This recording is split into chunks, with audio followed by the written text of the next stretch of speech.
ما كان لمؤمن أن يقتل مؤمنا إلا خطأ ومن قتل مؤمنا خطأ فتحرير رقبة مؤمنة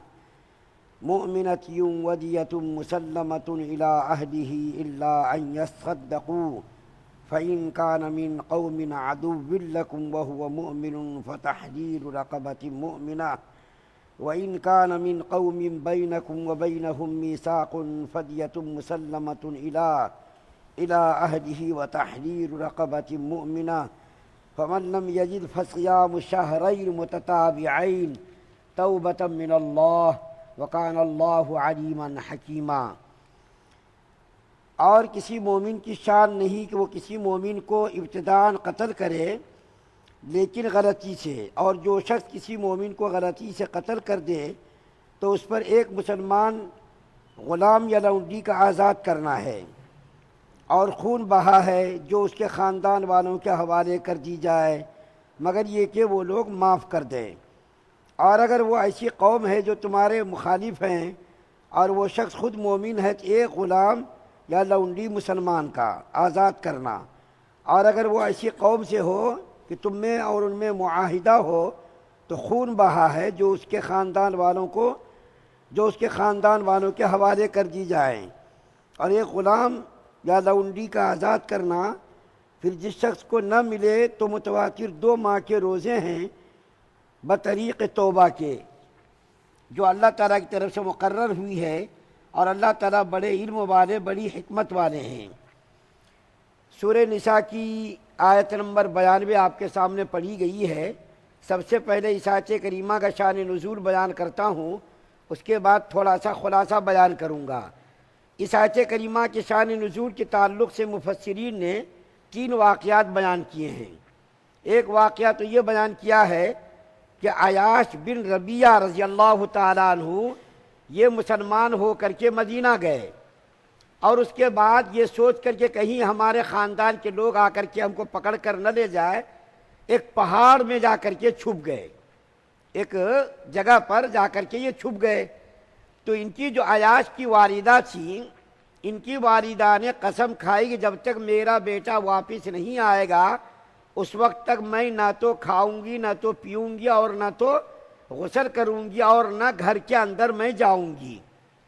اور انہوں نے ابو جہل کو اور حارث بن زید کو، انہوں نے ان کی ماں یعنی عیاش کی ماں نے بھیجا جا کر کے میرے بیٹے کو واپس لے کر کے آؤ۔ چنانچہ ابو جہل اور حارث بن زید، بعد میں یہ مسلمان، ابو جہل تو مشہور ہے یہ مسلمان نہیں ہوا، حارث بن زید مسلمان ہوئے۔ تو یہ دونوں مل کر کے گئے اور معلوم کیا کہ فلاں جگہ عیاش بن ربیعہ رضی اللہ تعالیٰ عنہ روپوش ہے، تو جا کر کے سمجھایا کہ تمہاری والدہ نے قسم کھائی کہ جب تک تم نہیں آؤ گے تمہاری والدہ نہ تو کھائیں گی، نہ تو پیئیں گی، اور نہ تو سائے کے اندر جا کر کے رہیں گی، نہ تو کنگھا کریں گی، تو اپنی والدہ پر رحم کرو، چلو اپنے گھر۔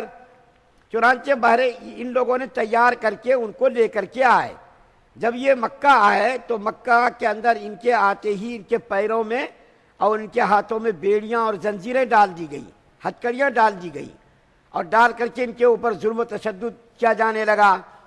اتنا ظلم و تشدد کیا گیا، اتنا ظلم و تشدد کیا گیا کہ ظلم و تشدد سے عاجز ہو کر انہوں نے نعوذ باللہ اسلام کو چھوڑ دیا۔ تو حارث بن زید جو تھے انہوں نے ان کو آر دلائی کہ اگر وہ مذہب جو تم نے قبول کیا تھا، قبول کرنے کے بعد کیوں چھوڑا؟ اگر وہ مذہب سچا تھا تو کیوں تم نے چھوڑا سچے مذہب کو؟ اور اگر یہ مذہب غلط تھا تم نے اس مذہب کو کیوں قبول کیا؟ تو عیاش رضی اللہ تعالیٰ عنہ کو بڑا طیش آیا، غصہ آیا ان کے طعنے کو سن کر کے۔ حضرت عیاش نے قسم کھائی کہ میں تم کو جب موقع ملے گا میں تم کو قتل کروں گا، قتل کرنے کی قسم کھائی۔ بعد میں حضرت عیاش پھر مسلمان ہو کر کے مدینہ گئے، اور بعد میں حضرت حارث بن زید رضی اللہ تعالیٰ عنہ بھی مسلمان ہونے کے لیے مدینہ گئے۔ جب یہ مسلمان ہونے کے لیے مدینہ گئے یعنی حارث رضی اللہ تعالیٰ عنہ، تو حضرت عیاش وہاں مدینے میں موجود نہیں تھے، ان کو کچھ بھی پتہ نہیں تھا۔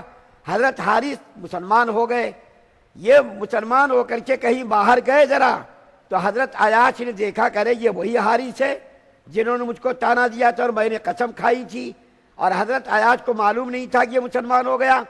بس اس کو بے خبری میں حضرت حارث کو حضرت عائشہ قتل کر دیا۔ قتل کرنے کے بعد یہ خبر مدینے میں جب آئے وہ، تو اللہ کے رسول صلی اللہ علیہ وسلم کو پتہ چلا، تو اللہ کے رسول صلی اللہ علیہ وسلم نے ان کو کہا کہ بھئی وہ تو مسلمان ہو گیا تھا۔ تو حضرت عائشہ نے کہا یا رسول اللہ مجھ کو تو پتہ ہی نہیں تھا یہ مسلمان ہو گیا، بے خبری میں نے ایسا قتل کر دیا اس کو۔ تو یہ آیت کریمہ نازل ہوئی جس کے بارے میں ابھی میں نے ترجمہ بیان کیا۔ دوسرا شان نزول یہ بیان کیا گیا ہے کہ حضرت ابو درداء رضی اللہ تعالیٰ عنہ ایک مرتبہ لشکر کے ساتھ تھے، لشکر سے اتفاق سے بھٹک گئے، بھٹک کر کے ایک پہاڑی علاقے میں چلے گئے۔ وہاں جب گئے تو دیکھا کہ ایک بکری چرانے والا چرواہا بکریاں چرا رہا۔ تو حضرت ابو درداء رضی اللہ تعالیٰ عنہ نے سوچا کہ کہیں یہ چرواہا مجھ کو قتل نہ کر دے، یہ سوچ کر کے انہوں نے اس کے اوپر وار کیا۔ جب وار کیا تو اس نے کلمہ پڑھ لیا لا الہ الا اللہ محمد الرسول اللہ، لیکن انہوں نے یہ سوچا حضرت ابو درداء رضی اللہ تعالیٰ عنہ نے شاید یہ قتل ہونے کے ڈر سے انہوں نے کلمہ پڑھا ہے اور یہ صحیح دل سے انہوں نے کلمہ نہیں پڑھا، پھر بھی اس کو قتل کر دیا۔ انہوں نے زبان سے کلمہ پڑھا پھر بھی انہوں نے قتل کر دیا۔ اللہ کے رسول صلی اللہ علیہ وسلم کو اطلاع ملی تو اللہ کے رسول صلی اللہ علیہ وسلم نے پوچھا کہ جب اس نے کلمہ پڑھ لیا تھا تم نے اس کو کیوں قتل کیا؟ تو حضرت ابو درداء رضی اللہ تعالیٰ عنہ نے کہا یا رسول اللہ انہوں نے قتل ہونے کے ڈر سے کلمہ پڑھا تھا۔ تو اللہ کے رسول صلی اللہ علیہ وسلم نے فرمایا کیا تم نے اس کے دل کو چاک کر کے دیکھا تھا؟ کیا تم اس کے دل کے اندر گھس کر کے تم نے دیکھا تھا کہ انہوں نے کلمہ دل سے پڑھا ہے یا جو ہے انہوں نے صرف زبان سے قتل ہونے کے ڈر سے پڑھا ہے؟ تم کو کیا پتا؟ تو حضرت ابو درداء رضی اللہ تعالیٰ عنہ کو بڑی ندامت اور شرمندگی ہوئی۔ انہوں نے کہا یا رسول اللہ میرے لیے توبہ استغفار کر دیجئے۔ اس وقت یہ آیت کریمہ نازل ہوئی۔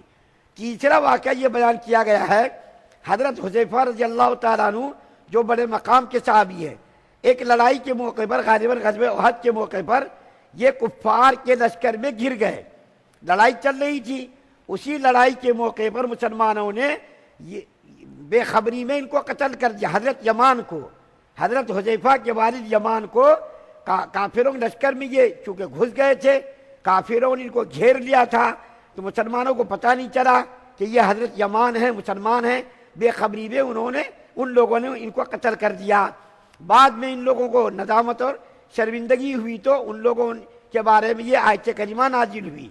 اس آیت کریمہ میں یہ بتایا گیا ہے کہ اگر بھول بھال سے قتل ہو جائے، جس کا خلاصہ میں آپ کے سامنے بیان کرتا ہوں کہ اگر کسی مسلمان نے غلطی سے کسی مسلمان کو قتل کر دیا تو اس کی 3 صورتیں ہیں۔ کتنی صورتیں؟ اس کی 3 صورتیں۔ ایک صورت تو یہ ہے کہ مقتول مسلمان ہو، یعنی جس کو قتل کیا گیا ہے وہ مسلمان ہو، وارث بھی مسلمان ہو، جس کو قتل کیا گیا وہ بھی مسلمان اور اس کے وارث بھی مسلمان ہو۔ اس صورت میں دیت یعنی خون بہا اور کفارہ بھی ادا کرنا پڑے گا۔ خون بہا کیا ہے؟ 100 اونٹ، 100 اونٹ یا تو 1000، ابو حنیفہ رحمۃ اللہ علیہ کے یہاں 1000 دینار یا 10,000 درہم، یہ خون بہا یعنی دیت ہے۔ تو اگر یہ مسلمان وہ مقتول مسلمان ہو اور اس کے وارث بھی مسلمان ہو، خون بہا بھی اس کو دینا پڑے گا اور اس کو کفارے بھی ادا کرنا پڑیں گے۔ دوسری صورت یہ ہے کہ مقتول کے وارث ایسے لوگ ہوں کہ دارالحرب میں رہتے ہوں۔ دارالحرب کس کو کہتے ہیں؟ کافروں کی حکومت ہو۔ ہندوستان کے بارے میں بھی بعض لوگ کہتے ہیں دارالحرب ہے، لیکن علماء کہتے نہیں دارالحرب نہیں ہے، دارالامن ہے ہندوستان۔ دارالحرب کہتے جہاں پر نماز پڑھنے پر پابندی ہو، روزہ رکھنے پر پابندی ہو، زکوٰۃ دینے پر پابندی ہو، قرآن پڑھنے پر پابندی ہو، مسجد بنانے پر پابندی ہو، شعائر اسلام پر عمل کرنا ممنوع ہو، اس کے اوپر عمل کرنے پر پابندی ہو، ایسی جگہ کو دارالحرب کہتے ہیں۔ یہاں کہہ رہے ہیں کہ مقتول اور اس کے وارث کیا ہیں؟ دارالحرب میں رہتے ہیں۔ تو اس صورت میں کیا ہوگا کہ صرف کفارہ دینا پڑے گا، کفارہ۔ اور تیسری صورت یہ ہے کہ ایسے لوگ جن کے وارث کے ساتھ اور اس کے خاندان کے ساتھ عہد و پیمان ہو، جس کے وارث کے ساتھ عہد و پیمان ہو، تو ایسی صورت میں خون بہا بھی دینا پڑے گا اور اس کے لیے اس کا کفارہ بھی ادا کرنا پڑے گا۔ تو اشاعت کریمہ کا خلاصہ 3 چیزیں ہوئی جس کو میں نے مختصر بیان کیا. یہ آیت کریمہ جس کے اندر بہت ساری چیزیں بیان کی گئی ہیں، ان تمام احکامات کا تعلق اسلامی مملکت سے ہے. ہمارے یہاں تو کوئی اگر کسی کو قتل کر دیا گیا تو عدالت کے اندر پہلے کیس ہوتا، عدالت کے اندر جرا ہوتی، گواہوں کو پیش کیا جاتا، جھوٹے سچے گواہوں کو پیسے دے کر کے گواہوں کو خریدا جاتا، اور پھر جو ہے جج ان گواہوں کے بیان کی روشنی میں اس کو بری کر دیتا. جھوٹے سچے گواہوں کو بھئی ہم نے نہیں دیکھا، اور اس کی جو باتیں ہوتی ہے اس کے اندر تضاد ہوتا، فرق ہوتا. تو بارے قیب یہاں سزائیں بہت کم ملتی ہیں. اسلامی مملکت کے اندر اس قسم کے احکامات پر عمل کرنا آسان ہوتا. ہمارے یہاں ان چیزوں پر کوئی عمل کرنے کا سوال ہی نہیں ہوتا. اس لیے میں نے زیادہ تفصیل بیان نہیں کی. اللہ تعالیٰ سے دعا ہے کہ اللہ تعالیٰ ہم تمام مسلمانوں کو سننے زیادہ عمل کرنے کی توفیق عطا فرمائے. سبحان اللہ و بحمدہ، سبحانک اللہ.